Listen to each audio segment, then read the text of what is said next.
Greetings, I'm Johnny Boy, or Johnny, or Reverend John, or whatever you wish to call me. Hey you, you darn fool.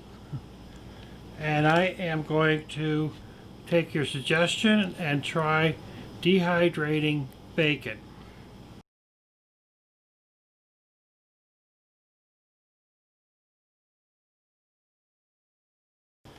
We have a little snafu. The Excalibur won't turn on. Now it's been a couple of years since I've turned it on, which may explain a lot. Problem is, the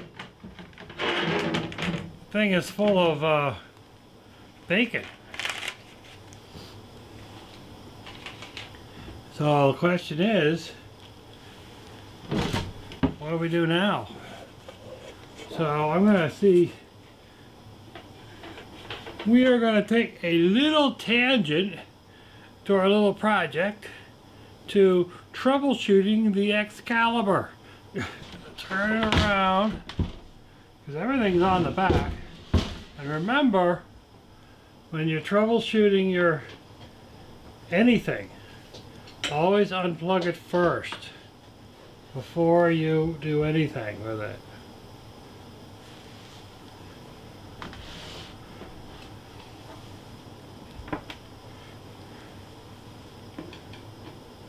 Particularly if you're by yourself, it's a good chance you're not going to be able to call for an ambulance and get electrocuted.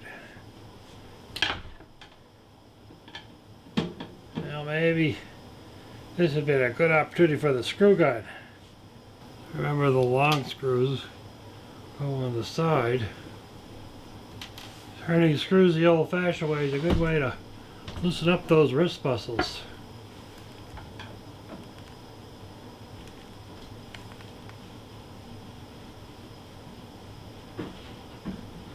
Wax on, wax off. Paint up, paint down. I know what you're thinking, maybe you shouldn't have bought a used one. I bet all they do is they replace the rear panel with the new guts. Last one. Now the question is, what do I do with all this bacon? It's already out on racks. I'm going to have to find a spot in the freezer. Just wrap it up in. So let's see how this looks. You see it all right? Power goes in here.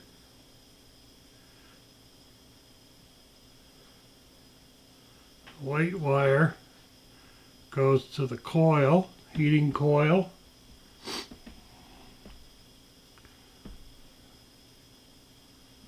Then there's a fan that goes from the white wire from the cord to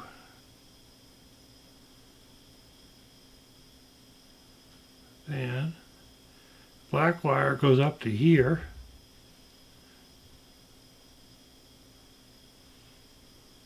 And then the other side goes down to there.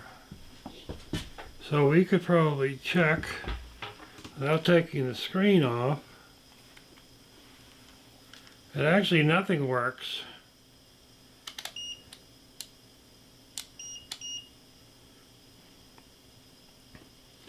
So this meter has a continuity, actually has a bell on it.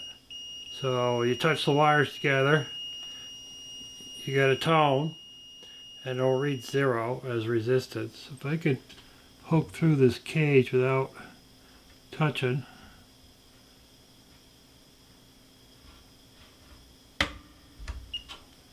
So,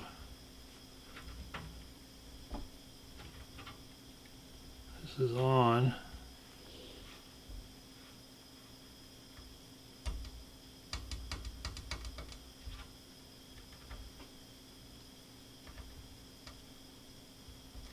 So I don't have any, so So it looks like the on-off switch is bad. I was just watching a video and they had no heat, but the fan worked. So if the switch actually turned on, then the fan would work, but the heating coil didn't because the fuse was blown. But in my case, I'm not getting anything on the switch.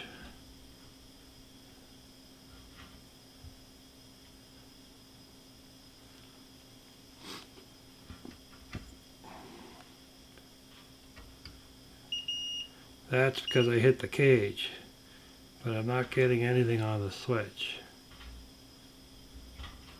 Just to make sure we turn it all the way the other way.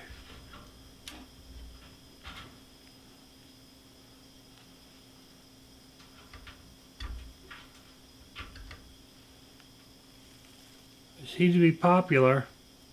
All of a sudden the cats are attracted to my activity here, and I have nothing in either direction. So looks like it's a specialty switch because it controls the rheostat for the temperature. So that was an easy diagnosis. Unfortunately, I can't really do anything about it. I don't want to jury rig it because that could be a problem.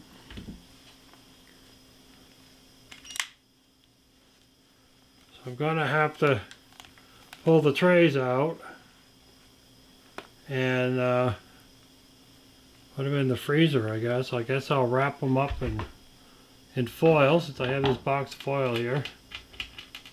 As a unit, it's good to have a good meter in your house. This is a really good meter. This is a Milwaukee. Another really good meter is Fluke. If you're at a yard sale or something, or sorry, if you live in the Berkshires, we don't call them yard sales, we call them tag sales. And you see a meter, even if you don't know if it worked, because you haven't might need fresh batteries in it, grab it and put fresh batteries in, because they're not going to charge you much unless they really know it works. But a good Fluke meter is a couple $100. This is a Milwaukee. I think it cost me $90. And you could get dirt cheap ones at Harbor Freight, and they might even give it to you for free. But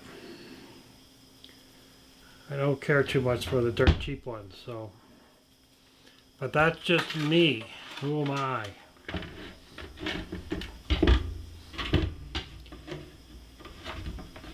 So there's this guy that I've known in high school. I don't know how old he is, but his name was Murphy. And it was called Murphy's Law. Whatever could go bad happens when you least expect it.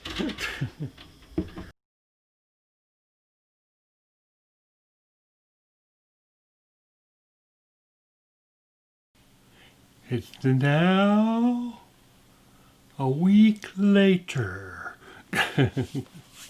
We are back. It is January the 8th, so ordered stuff on Friday and Saturday. Well, I wasn't thinking, because when I watched the troubleshooting video for the thing, they said to get the fuse on Amazon or eBay. So when I ordered this from Excalibur, I didn't order this from Excalibur. If I shipped them together, I would have saved $10 in shipping. And they didn't say, ooh, let's put everything in one package and send them a book.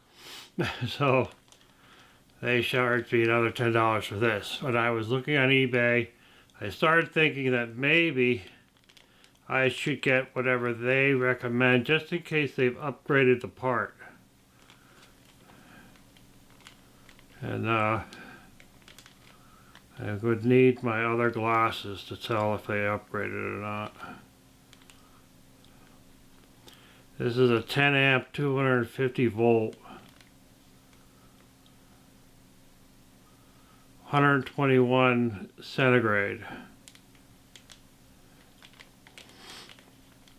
So anyone out there can shout out what 121 centigrade is. I got a feeling it's the same part. So I could have ordered, for the same amount of money, I could have ordered 15 of them off of eBay or Amazon. What am I going to do with 15 fuses that only go to this? And would I find them if I needed them again? Two things that I just ordered it from Excalibur. I just wish I ordered it together. So, you know, I got some nutmeg down off the shelf. And I have some cinnamon. Oh no, cayenne pepper. I'm not a hot spot kind of guy. Oh, but that's another video. So, we have the second part of this video, which is probably still going to be part of the same video, is that, you know, I ordered the parts. They are here. So let's put them on.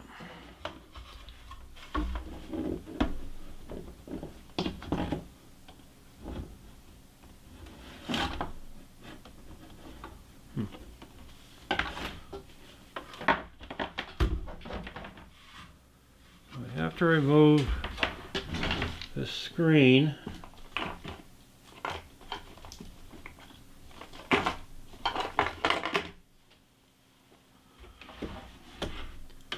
Did I remember my power screwdriver this time either?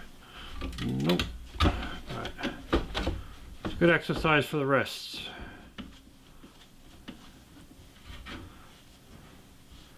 It's interesting to look at the parts because I could order the whole case, but I can't order this whole assembly on the back. I can get it in pieces. So I was watching some videos about the Excalibur, and the next version up from this has a timer built into the switch, so that you can set a timer on it, and instead of keep checking it. Chances are it's going to run for a long time, and I don't know if the timer actually if the timer doesn't go for the whole time period, like say if this has to be in there for 20 hours, you know, and it stops at a certain point, then what if it stops in the middle of the night while you're sleeping? Now the thing will cool down, and you'll come in and you'll realize that you have to run it for another whatever number of hours, and it all has to heat up again. So that's one of the things about the timer one. Now, the updated version of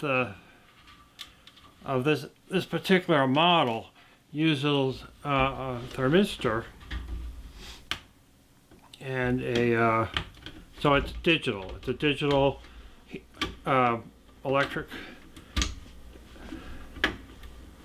and it's supposed to be a little bit more responsive, because in this particular one, it'll heat up. It might go over temp and say, ooh, it's over temp, I need to stop it. And then it will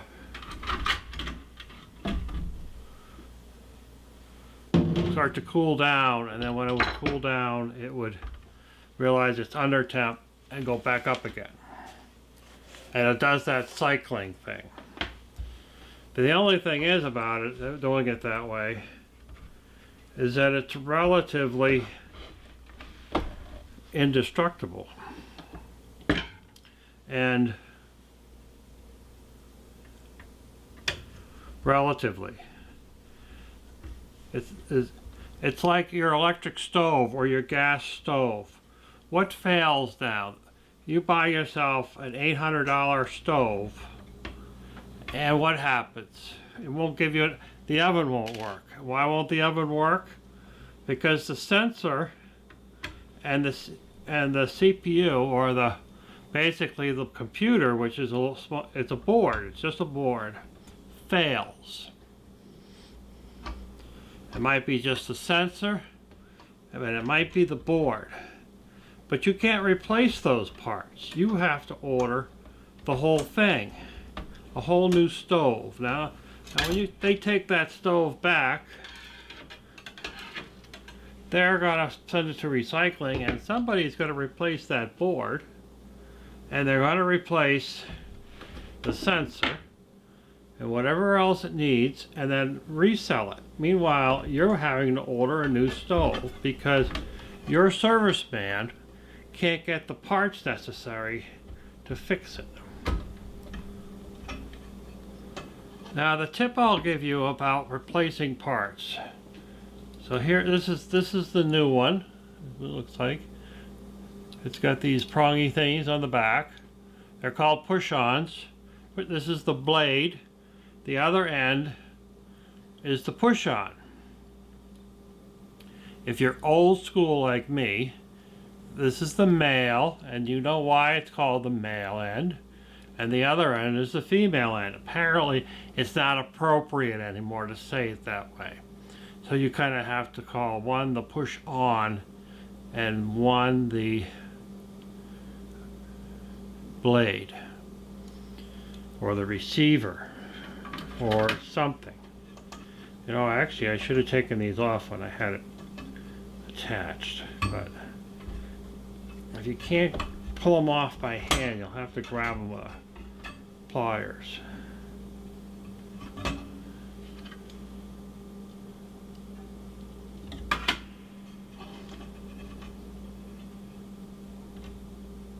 All you should have is a needle nose.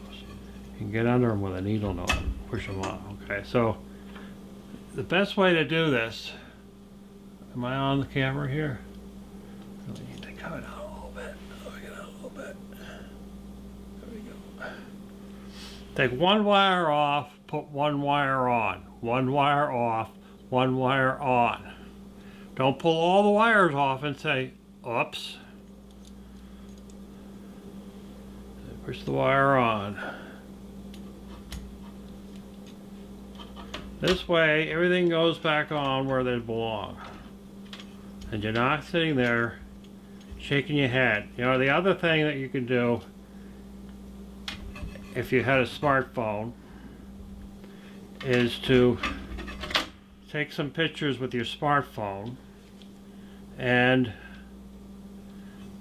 then you can use it as a guide on how it goes back together.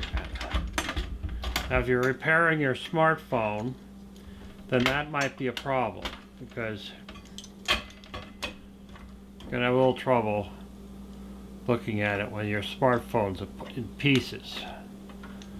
Print them out or transfer them to your computer, something like that. Now, I'm old school. What we used to do was just draw pictures.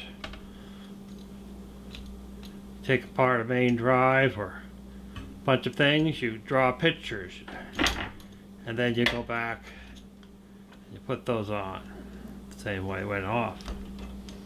But, you know, everybody's smartphone this, smartphone that. So,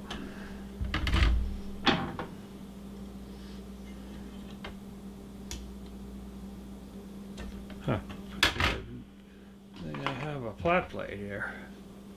Why should all of them be the same screw?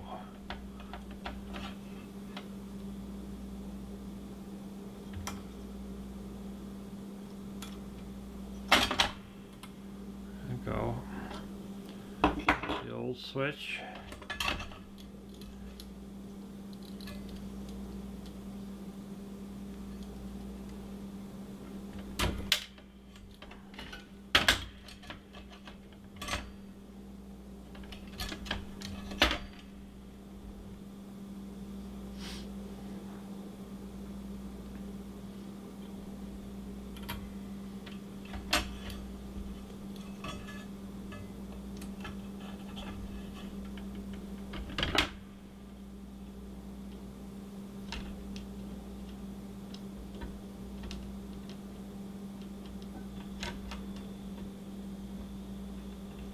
Oops. Yeah, that's right. Wrong screwdriver, John. What were you thinking? Pay attention to what you're doing, not what I'm doing.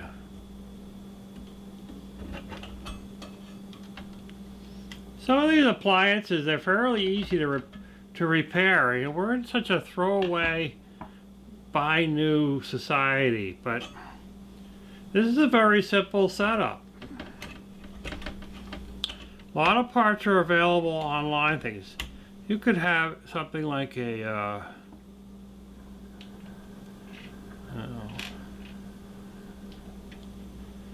you know, a food processor. You could get the parts for the food processor. It might be hard to find, but you could find them.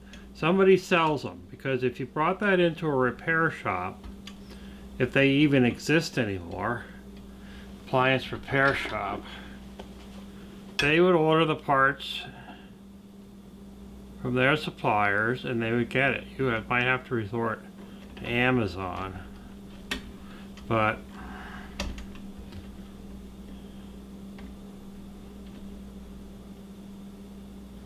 you know, like my daughter, she has, and I have a video up about it, she has a Millie. She actually has a few Millies because she has a house cleaning business. And the Millie is a very easy machine. We were just talking about you on the camera. Who? Me and the whole world. What were you saying? Talking about Millies and how easy they are to repair. I didn't get that far because someone busted in and knocked everything over. So I was saying, my daughter, she has Millies in her cleaning business, and they're really easy. Everything snaps apart. The hardest part is to get the shell off of it. I have a video that went both to CTSB and YouTube. Very well. It's there though. And so the hardest part is getting the parts apart, the shell off, because they just kind of like snap together. But once you get the shell off, well, it's not like it's a piece of cake, but it's really easy. I mean, it's all modular, so the vacuum motor is a modular, and the winder, it has a winder on it for the cord, and that replaces a unit. I mean, you have to replace the whole cord and the winder, but you know,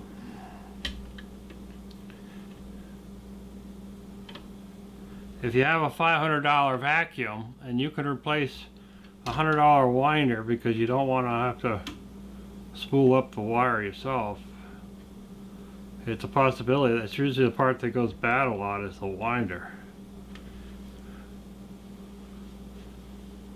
So the other part I got was this diode. It's behind the motor. It's not an easy place to get to. They could have made that easier.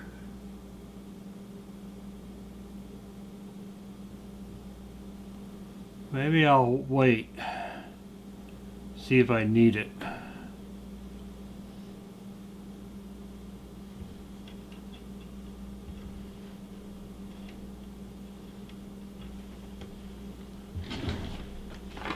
I know what I'll do. I'll check the fuse, see if it works. If the fuse is fine, then I don't have to replace it. I just wanted to make sure I had it in case I needed it.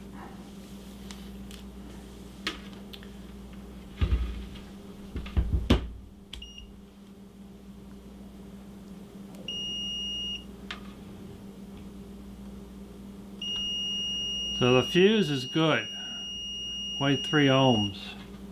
So I'm going to take this fuse. Now remember, everybody, where I put this. And I'm going to put it in this drawer with everything else. that I have.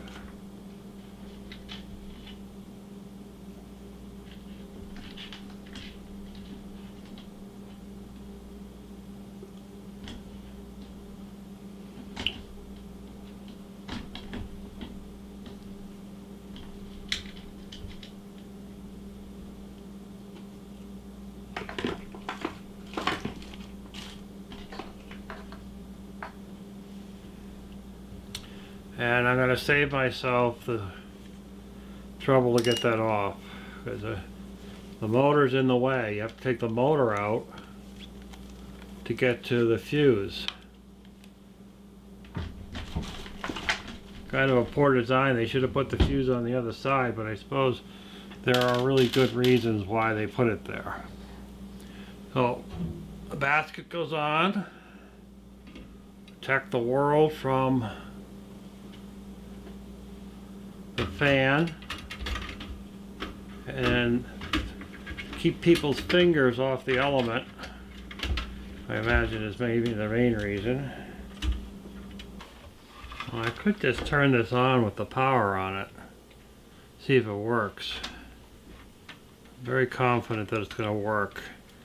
If it doesn't work, I don't know what the answer would be, because the fuse works. We had power. So a good tip is to leave all your screws loose until you get everything in, because if you tighten down a screw, you're not going to get the other screws. It's not exactly a problem with power screwdrivers. Even lined up, yeah, is that they'll strip out plastic.